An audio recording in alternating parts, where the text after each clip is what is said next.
no key for the cable car. Josh, he's gotta have it.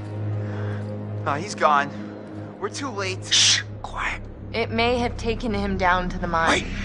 Don't move. Holy shit! I'm gonna get that key right from that thing's goddamn bedroom, and then I'm gonna get us all the hell out of here. That's it. That's it. Come on, let's go.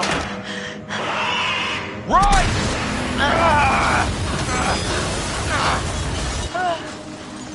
Let's find a way down to where this fucker lives.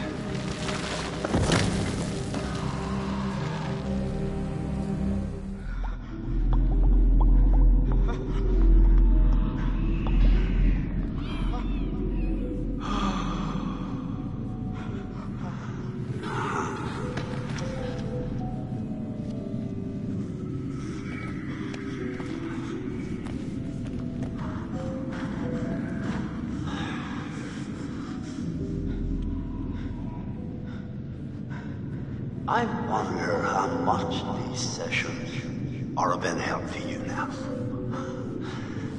Just won't listen to me and things seems pretty fucked up.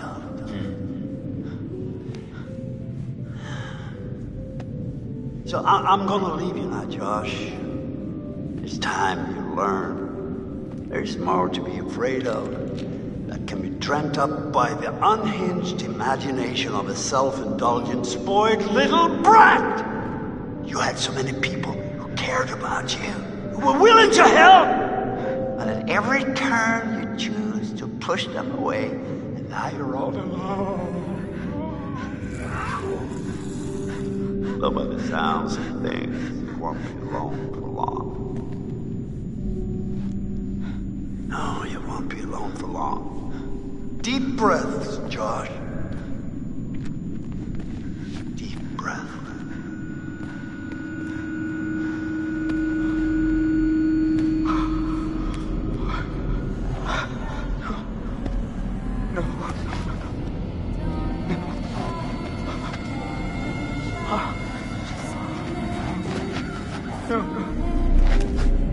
No, not again. Not again.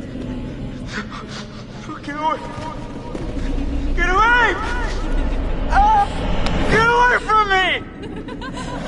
No! You're dead! Sorry. You're dead! Shut up! No! You're dead! It's not ready. You manipulate. You are a coward there. God. Yeah. One is turned out to be I don't take orders from you. You can't tell me what to do.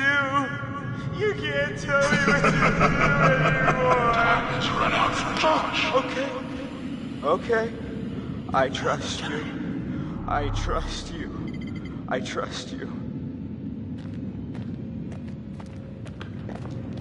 No.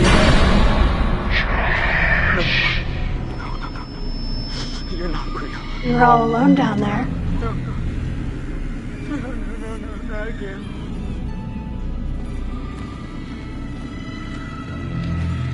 All alone. But you're with us now. Family. Get away from me! Get away! Why didn't you save us, Josh? Why did you want us to die? I didn't want you to die. I swear.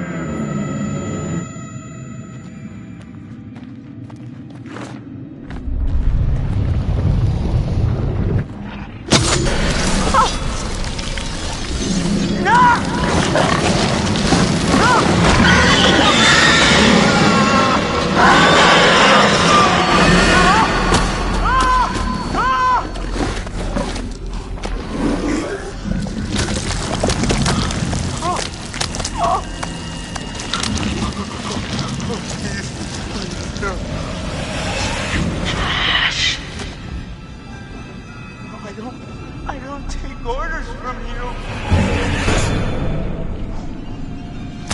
No! Is this what you want? No! No! Why are you doing this? Leave me alone! Why are you doing this? Why did you save us, Josh? Dad! Why did you want us to die?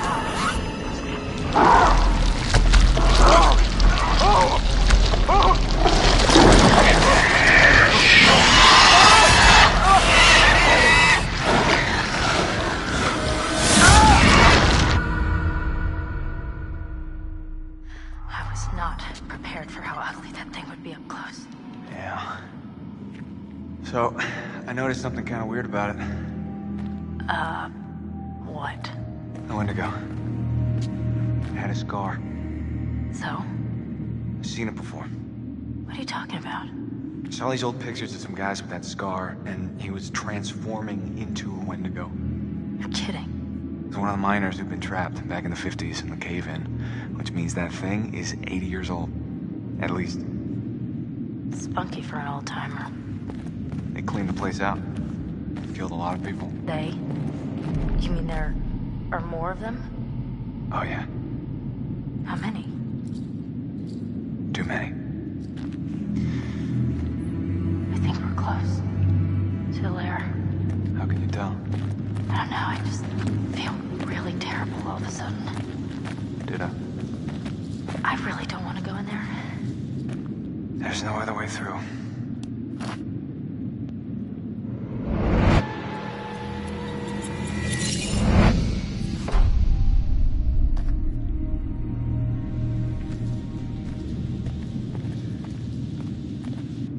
Fine. I'm going in.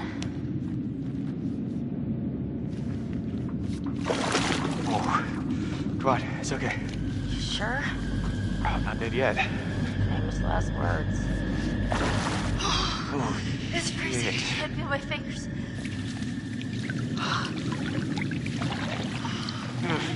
Wait a minute, I thought you reached the deepest part. Oh, I didn't say that. I said it was okay. Meaning, like, there weren't any sharks or anything in here. Sharks. Great. Thank you.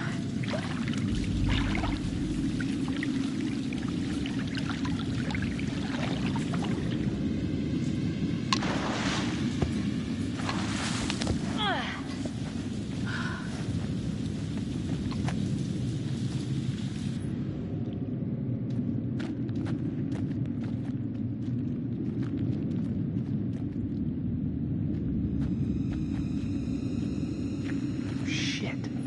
This looks like Hannah's writing.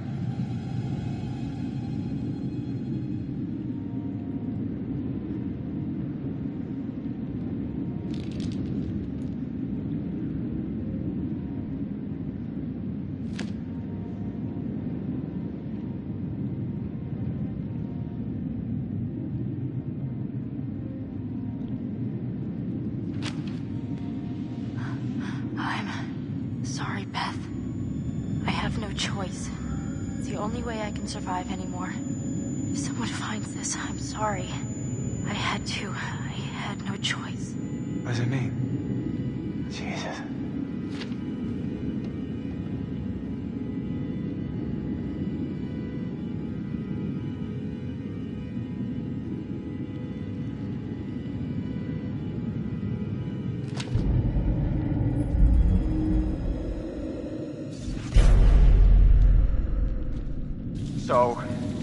So what? What does that mean? Did she kill her too? Her own sister? I don't know. How the hell could they even stay alive down here? I don't know, Michael. There has to be an answer down here. Mike, just calm down.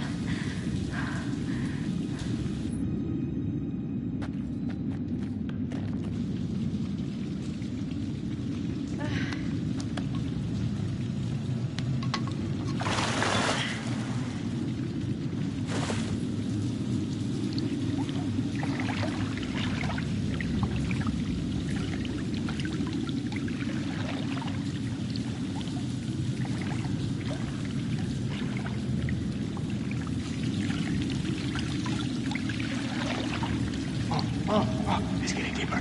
Yeah. Okay. Oh, hey, it's sloping up again. We're gonna make it. Oh, God, don't jinx it. Oh. Come on. We made it.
sick. Wait, hold on. I think I saw something.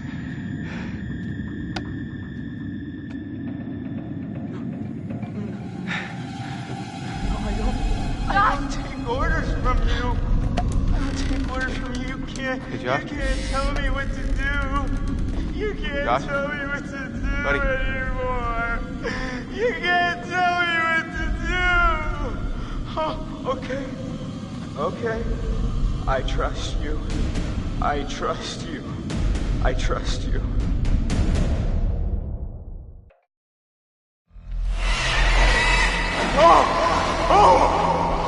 What's the matter? He's tripping or something. Josh! Mike, Josh! Hey, man. don't hit me, please. Well, you were deep in it, man. Full mental jacket. We didn't think we'd get you back. Josh, Hannah was down here for weeks, a month. She dug Beth up. Sam. Mike. Hey, let's just get the fuck out of here. Okay. Josh, do you have the key for the cable car? Yeah. Oh, good. See that over there?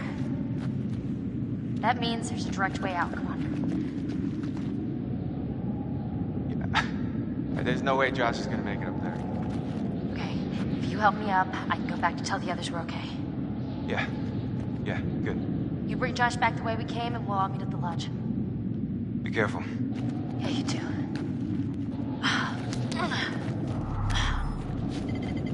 All right, let's go, you fucked up son of a bitch.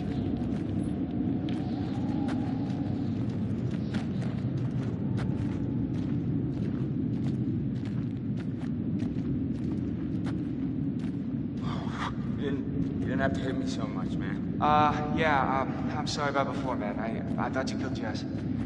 I was wrong.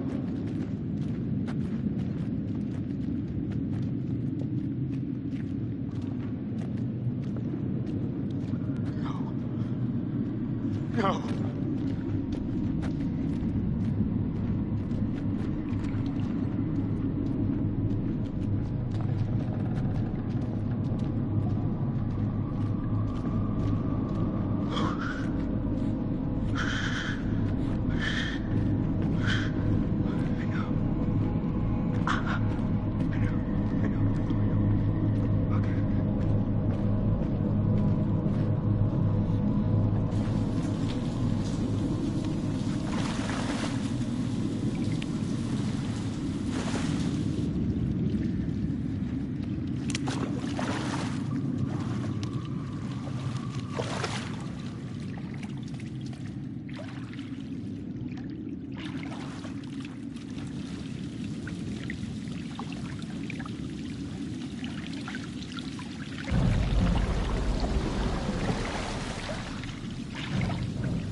You're not real!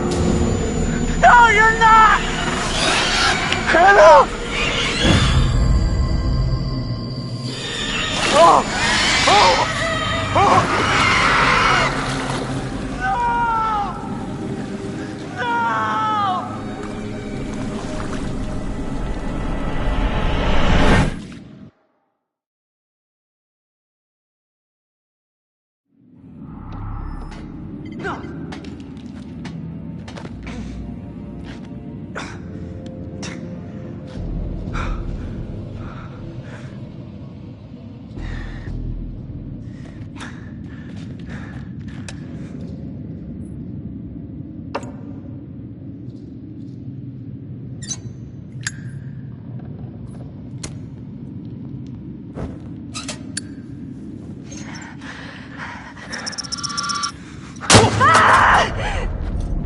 Jess, is that you?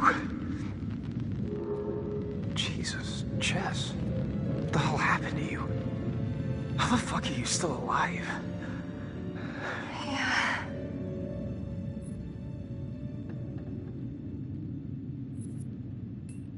Jess, I need to tell you something, and I don't want to freak you out, but there's some kind of thing on the mountain. It's not human. It's like a monster.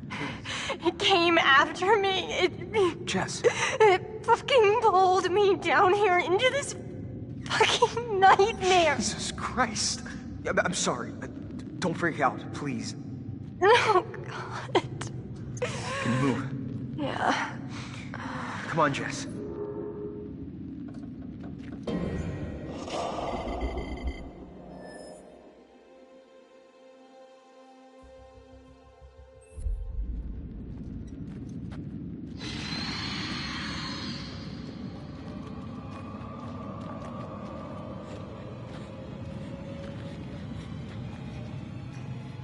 Look at that. Some sort of cave in here. It was me. What? I fell through that roof. You fell this far? Jesus. Makes two of us. What? I fell off a goddamn fire tower down here. You're kidding me.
Which way? Come on, Jess.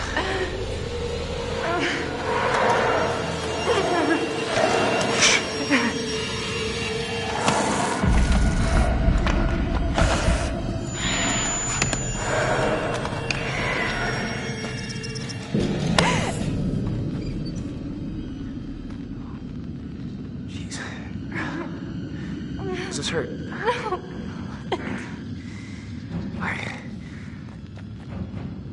All right. Let's go. We gotta do this. Get out of here. Come on. Oh, Jess, come on. Come on, come on. Jess! Jess, come on.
Sam. Mike. Oh, gosh. You look terrible. Gonna look worse if we stay out here. Come on.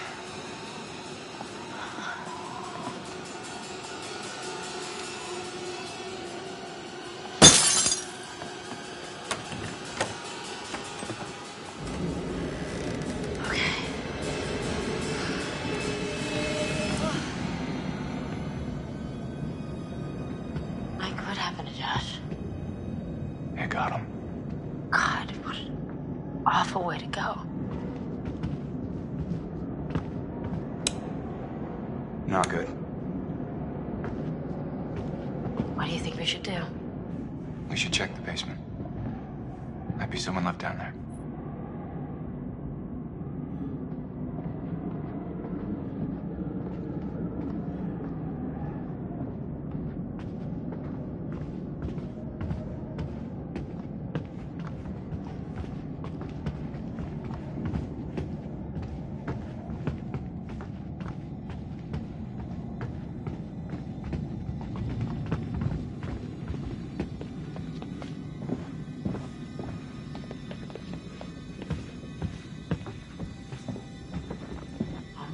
How do you rate our chances of survival? I'm trying not to think about it.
structure is completely destroyed. Over.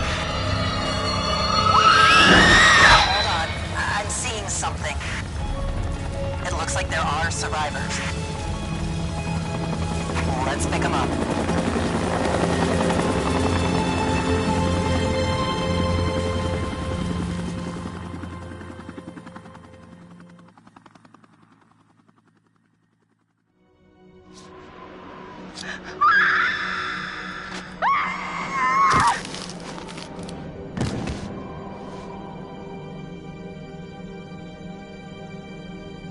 The old man, I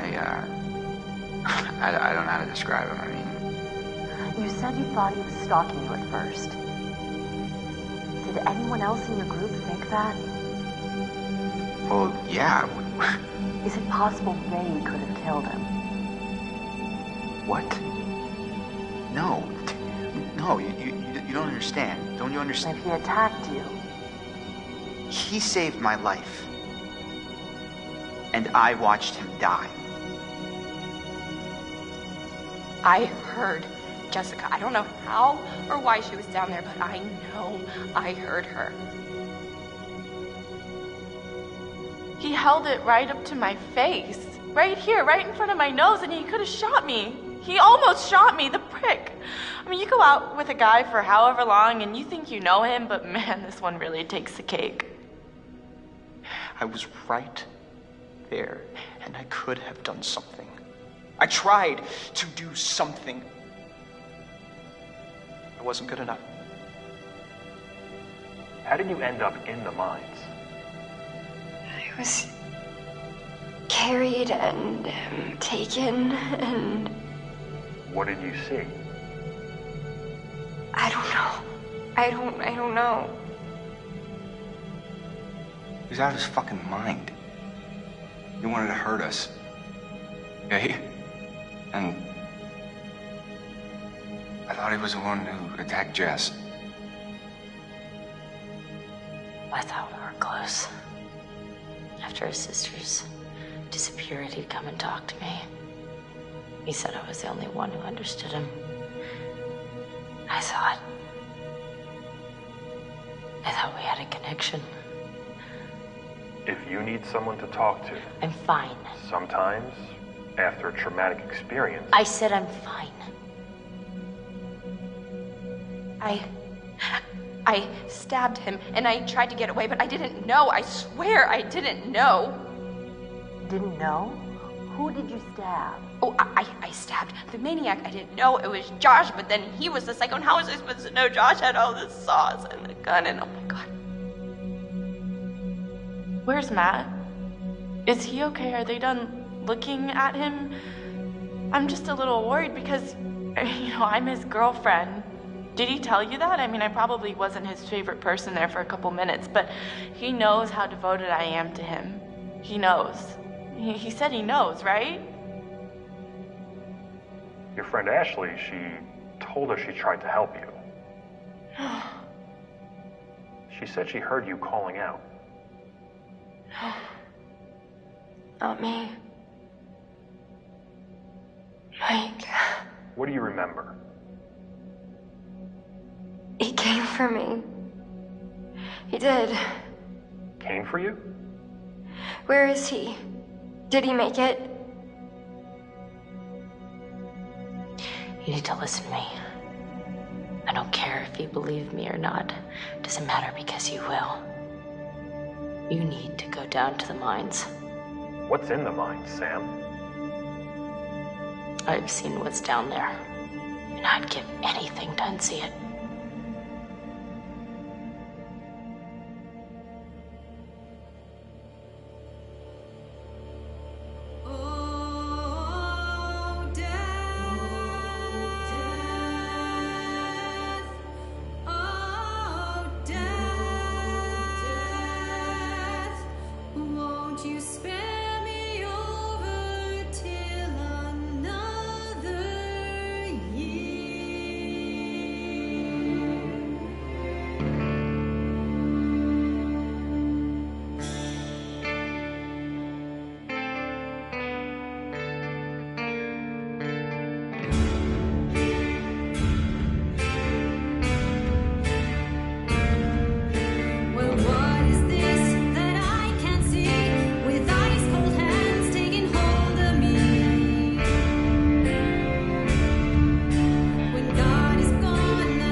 survivor. One survivor, repeat. Is that? Oh, fuck! Stay back! Stay back! No! Stay back!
I am Hayden Panettiere, and we are here at the studio recording Until Dawn.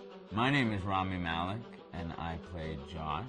My name is Megan Martin. My name is Brett Dalton. My name is Antonella Lentini, and I played Hannah and Beth. My name is Jordan Fisher, and I play the character Matthew, Matt for short. I'm Nicole Bloom, and I play Emily in the game. My name is Noah Fleiss. I am Galadriel Steinman, and I play Ashley.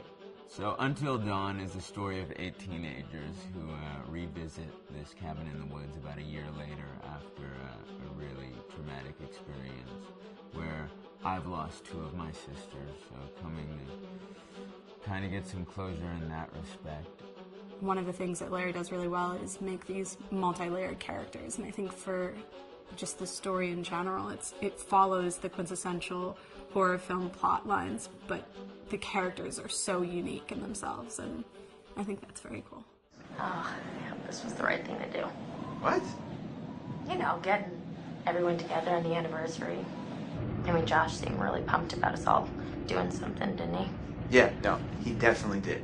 I haven't seen him so excited about something in forever. Good, good. Sam and I have a few things in common, such as being huge lovers of animals, and she's a huge animal lover. She's vegan. She is a pacifist. I'm not quite sure if I'm gonna go as far as saying that I'm a pacifist, but she's spunky and cool. I know that she, I think, is made fun of a little bit by the rest of them who think that her morals and her beliefs in that area are a little ridiculous and they don't agree with them, but she doesn't care. It doesn't stop her from being herself, and That's something that I hope I have in common with her. You know, he definitely can be depressed at some times and a bit of a loner, but he takes some solace in one of his sister's friends, Sam, played by Hayden Panettiere, and invites everybody back to the same house the next year to kind of find some closure. Jessica she has a whole lot of personality. She is definitely the sort of mean girl character that, you know, at school she knows she's pretty, she knows that boys like her, and she's going to use it to her advantage. He's got a big heart, and you can tell that that's very evident, especially how he treats his girlfriend, Emily, and, you know, he's kind of a meathead, but in the best way possible. She really knows what she wants, and she manages to get that from whomever it is, whether it be Matt or Mike. You know, she's really driven, and I can definitely relate to that. My character is Chris, and he is what society might consider the nerd of the group, and he kind of embraces it. Ashley she's a little more serious than some of the other girls. She's definitely very intelligent and thoughtful. She kind of looks at the whole big picture of things. She's not quite as geeky as Chris, but they connect in a lot of ways. Mike is like big guy on campus. He's the class president who has some charm and has brain, and I don't know, people seem to like Mike. He gets away with a lot, though. He can be kind of jerky. The fact that he really just kind of wants everyone to be happy. I mean, he's a people pleaser, and I can definitely attest to being, you know, that guy. I'm always the friend that wants everybody to be happy and wants everybody to be taken care of, and that's definitely Matt. But also, like, this character is just so fun. I rarely get to play the bitch, and so it was really fun to do that. The spirit of things, seriously, what's wrong with you? I'm just trying to lighten the mood, Em. Don't be like that. Like what? The way you're being. You always get like this. I just think this is just the coolest thing to be a part of, and I just think it's going to take the world by storm. I really do. I think this genre is the wave of the future, and I think that once people see the potential behind it, of getting to interact with the drama that you're witnessing unfold in such a realistic way, that this is how entertainment's going to be from now on.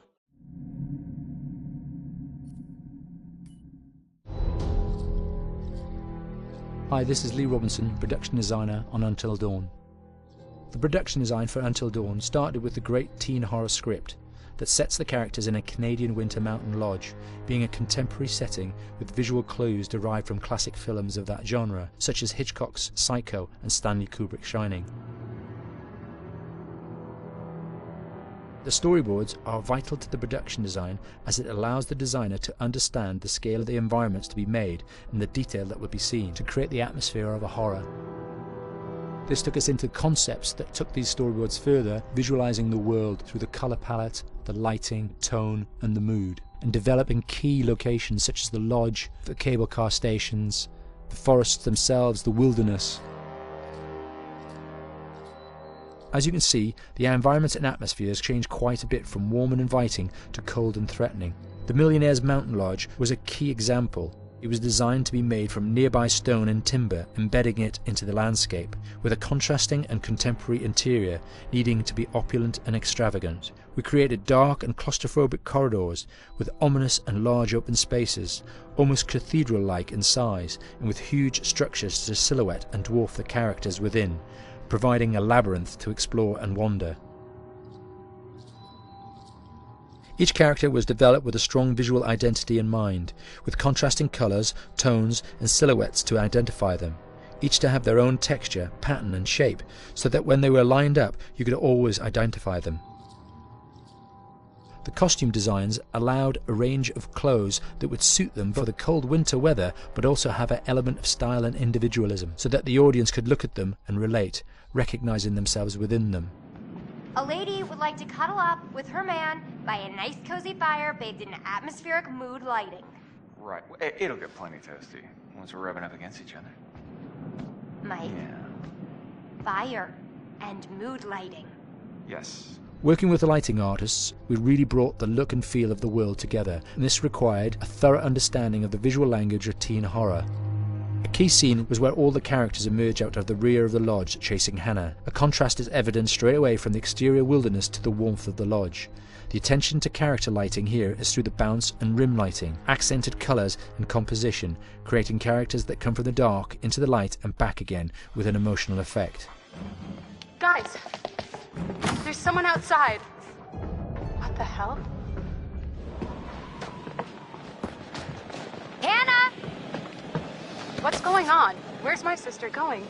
It's fine. She just can't take a joke. It was just a prank, Han.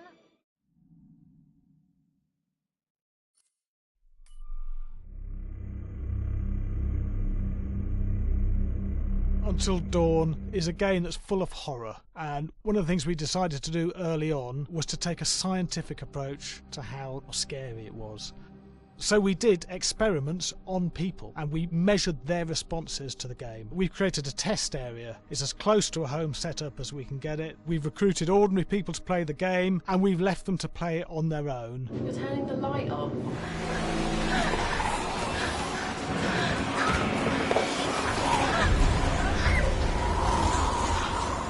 The only difference is it's rigged with cameras and microphones that relay the data through to the next room where people are watching them play.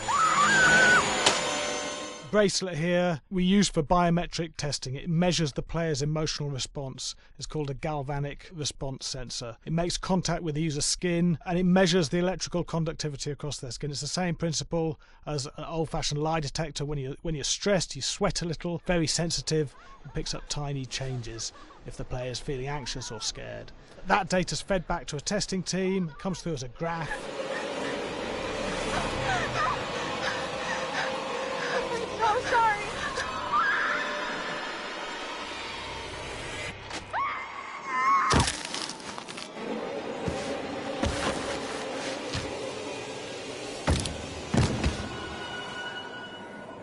There's no point testing one or two people, you have to test a lot of people. Watch your step. When we have a scare that's consistently has a measurable emotional response, then we knew it was good. If it didn't have that, it goes back to the team for improvement. The data doesn't tell us what's wrong with the scare, it only tells us if it's working or not. Wait, okay, so you hear that too, right? Josh. Here we have a chapter relatively early in the game. Weirdly regular. Nothing regular about it. We have to create tension and anxiety in the player so they are ready to receive the scare.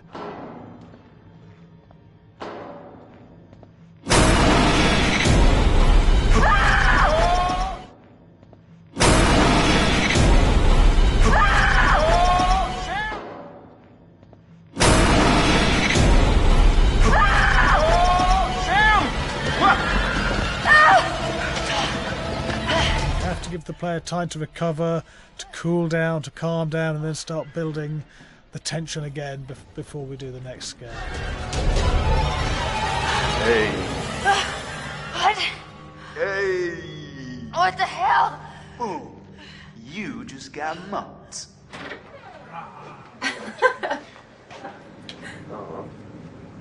Yeah, I have such an adrenaline high from that game. There's two things we found. One is we could look at the scares, analyse if our expected scares were working effectively. Were people shrieking and covering their hands, or were they getting an emotional response from it? And being scientific about it means that we strip out people's opinions about whether things are working or not. We've got data, and we look at the data. If it's working, we're happy with it. Really scary. Bit scared and wanting to get away. I actually be maybe a bit scared to play it on my own, but in a room with the lights on, yeah, with some other people as well, yeah, maybe. But because I'm a scaredy cat, I would play with someone in the room. And the lights on. It was one of the scariest games I've played in a long while.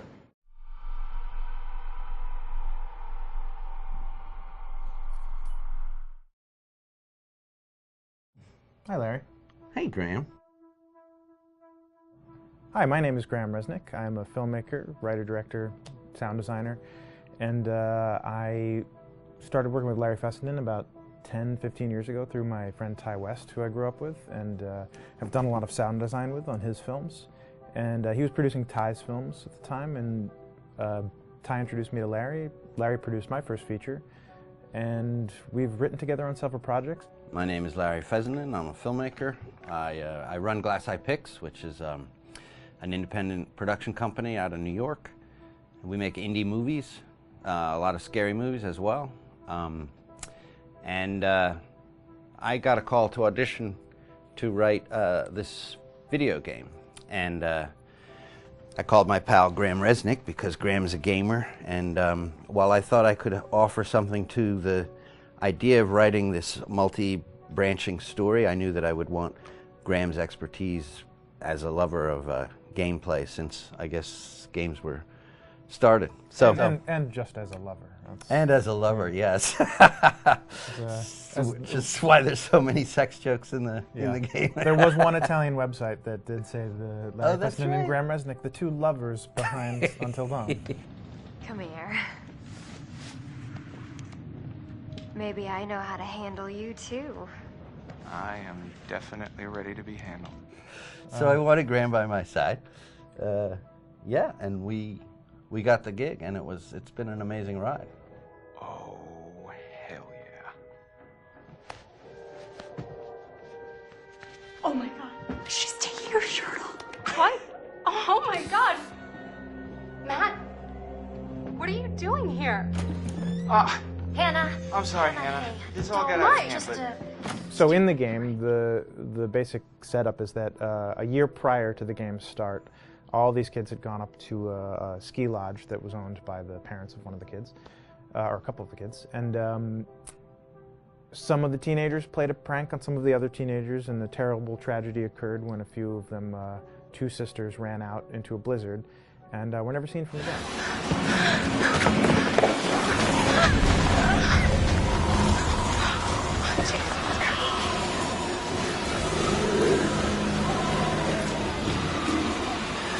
So now, a year later, this is kind of torn apart, this group of friends. They've gone through some trials and tribulations in the past year. The brother of the two girls has had a lot of psychological issues, and to kind of help him cope and help them all get over it, they all returned to the lodge a year later, back up on the mountain. And the idea is to get over it, but... the healing does not begin. Yeah, and these kids are all trying to find themselves. They've been through a trauma, but in general, they're just teenagers trying to figure out who they are. So they're all kind of falling into the patterns, the stereotypes, the characters they see on TV and in the movies. I think we were very interested in taking genre tropes and kind of making them sort of refresh them.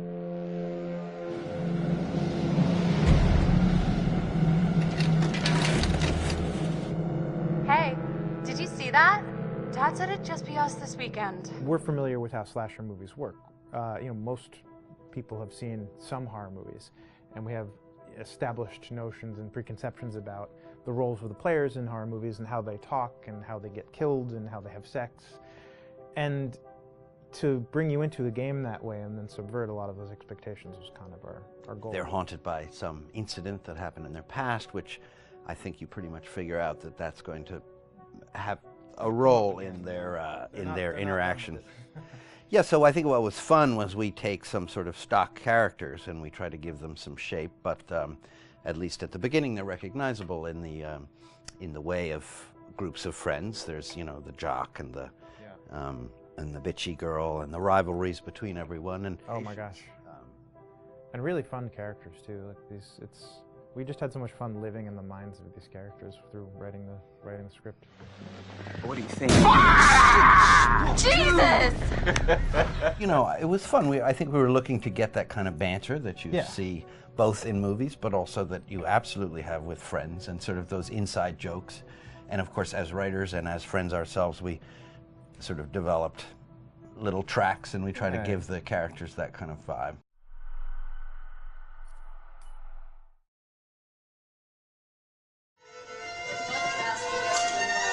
Yeah, fast and violent.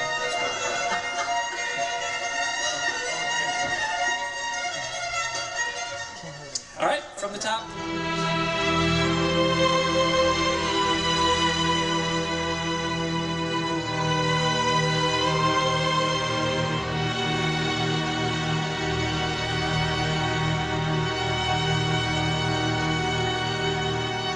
is Jason Graves, and I'm the composer for Until Dawn.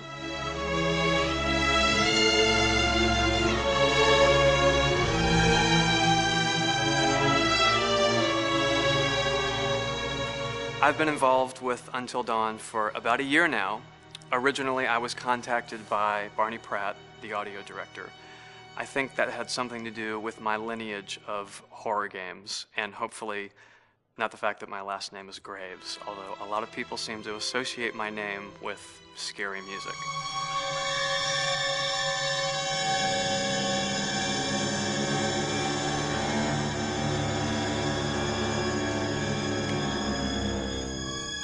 One of the things that was really exciting about working with Barney and the team at Supermassive is they really wanted something unique for the music. They wanted the music to stand out and be a character on its own in the game.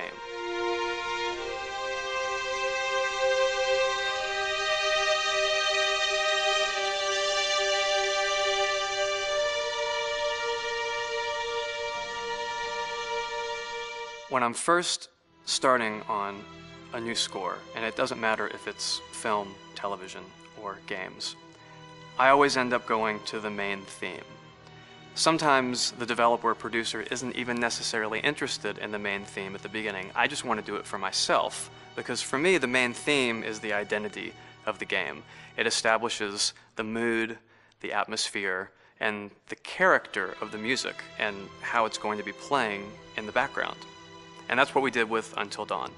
That was actually my demo pitch to Supermassive Games. I put a main theme together, recorded all the instruments at my studio, and sent it to them. And they liked it. We actually ended up recording that exact theme, all the instruments and everything, live here at Ocean Way, probably 9 months ago. And that's what we've been using in all the demos for the game, and that's the final version of the theme that is the main theme that you'll hear on the menus and in some key pieces of gameplay.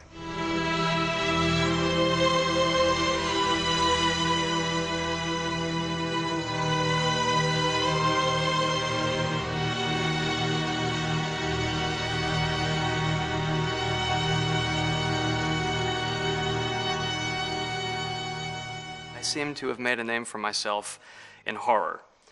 And there's something about scary music, I think it's maybe the lack of rules. The biggest rule in scary music is there are no rules, so you can do anything you want, and actually, if you end up doing things that don't feel like they would work out together, they kind of clash, and it ends up being even more effective for scary music. So that's what really drew me to Until Dawn, was the textures, plus writing thematic material that is interwoven with the scary textures. I haven't really done anything like that before. Usually it was just all tension all the time, and that's fun and it's great. But I'm actually at heart a very melodic composer. That's the kind of music I love listening to, and that's the kind of music I love writing. That's the kind of music I got to work on in Until Dawn. Very nice. Same thing.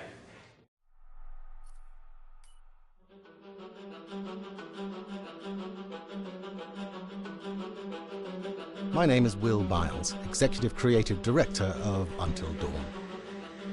The first part of getting a believable facial performance in-game is to capture, topographically, the actor's range of emotional expressions as separate versions of the same head.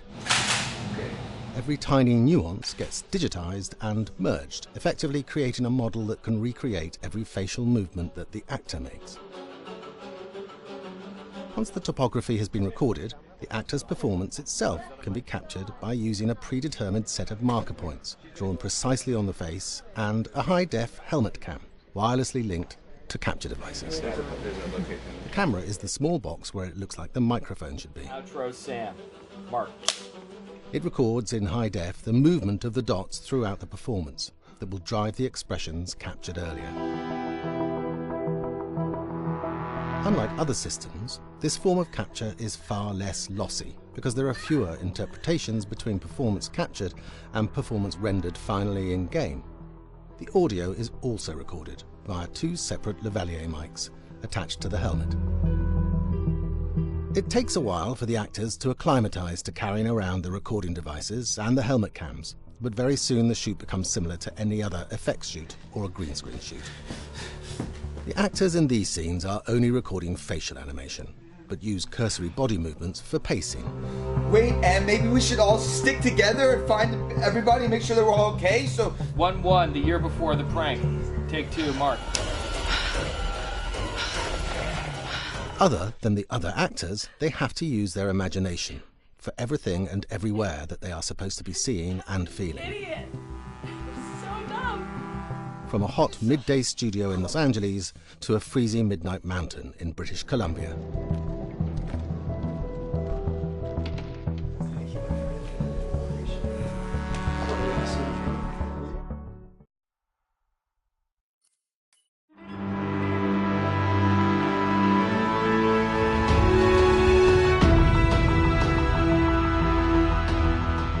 Until Dawn has a dynamic, ever-changing story, the facial performances and the body performances are recorded separately, with different systems.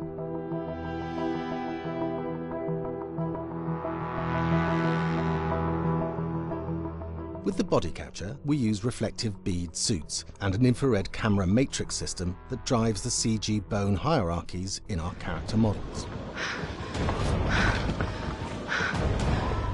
These performances cover everything from character locomotion, scene-specific performances and stunt work, most of which was recorded at studios in Pinewood and Shepperton, near London.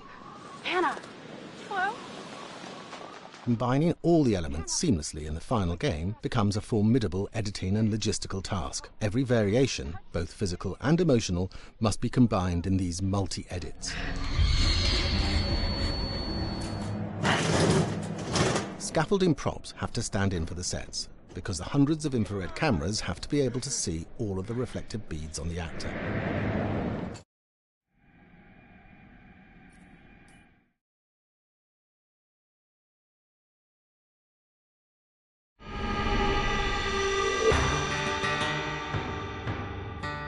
America's North Woods border region. Within this land of 10,000 lakes and miles of dense timber, a hideous creature is believed to lurk.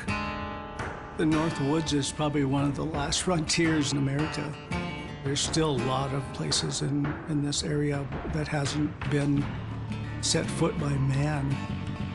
Monsters and mysteries exist here because it is remote.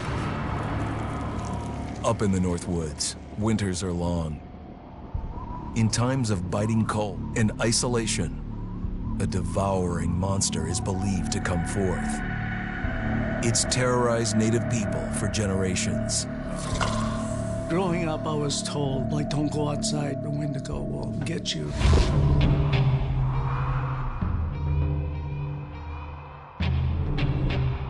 Among the traditions of the northern Algonquin tribes is the Wendigo, a monster that can seize hold of a person to carry out its hunger for human flesh. Many Native Americans fear even talking about this Wendigo, and even the mention of the name will let the Wendigo find out where you are, and it will open you up to be possessed by this Wendigo. The most famous case of a Wendigo possession took place in 1879 in the deep woods outside of Edmonton, Alberta.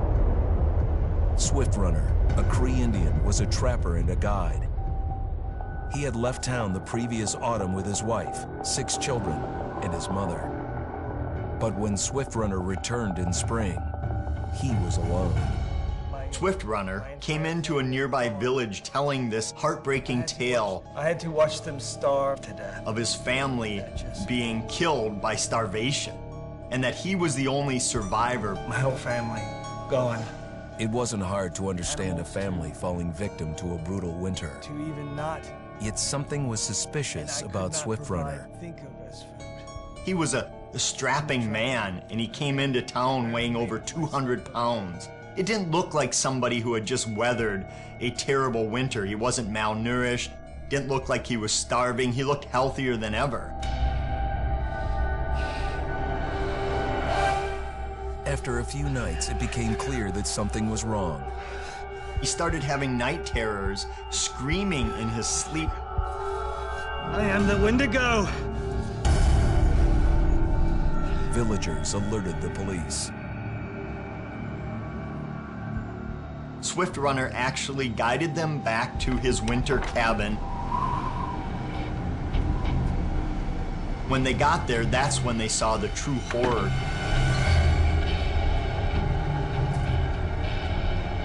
Human skulls were scattered around, many bones, some of which had been snapped in half and the marrow inside had been drained. They had never seen anything like it. Swift Runner had killed his entire family, shooting them, hitting them with an axe, strangling, and then eating most of their bodies.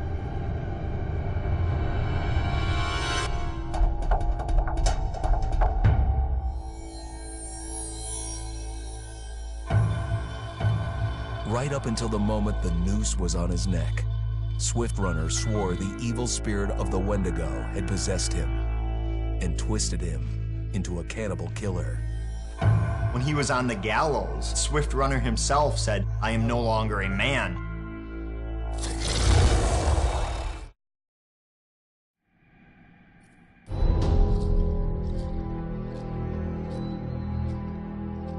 Just move over there. Go on, move.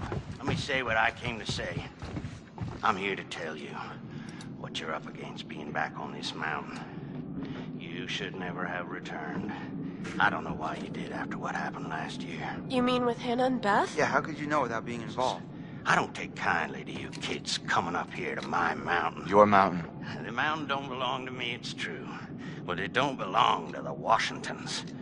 This mountain belongs to the Wendigo. Hi, this is Lee Robinson, production designer at Supermassive Games. Understanding the ancient myths of the Wendigo was key for their development that helped the visual look. Through sketches and concepts, these elements were visualized, such as eyes being milky, almost dead, with loss of lips and eyelids due to frostbite, fangs growing and arms and legs getting longer, with skin hardening and thickening to look snarling and menacing, yet withered and lean. What the hell was that? Another fucking piece of... Fingers and toenails extending like claws, allowing them to climb effortlessly. We made them look gaunt and weathered, and having ragged remains of clothes they wore. Blood-stained and rotten, with patches of hair still remaining, they retained strong skeletal limbs, which enable them to be agile and quick through the environment. Where are you? My name is Jamie Gallipo, animation director at Supermassive.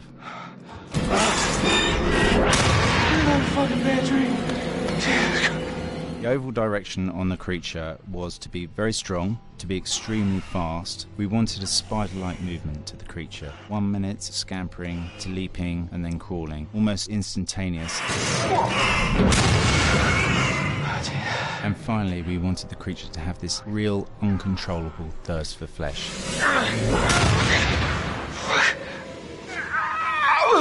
From a sound design perspective, the Wendigo is a real challenge. For the main vocalisations of the Wendigo, we used our own vocalisations, various different animals from the exotic to the farmyard, various plugins and processes to gel these sounds together and keep a human resonance behind that voice, telling the backstory of the Wendigo.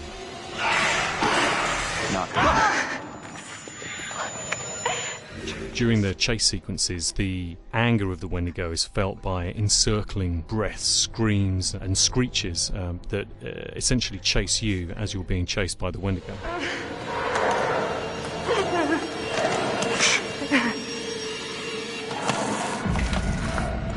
We would layer them up in a multitude of layers, sometimes 15, 20 sounds playing at the same time, to build up the vocalizations for this fearsome creature which is always in attack mode, hyperactive and chasing you throughout the game.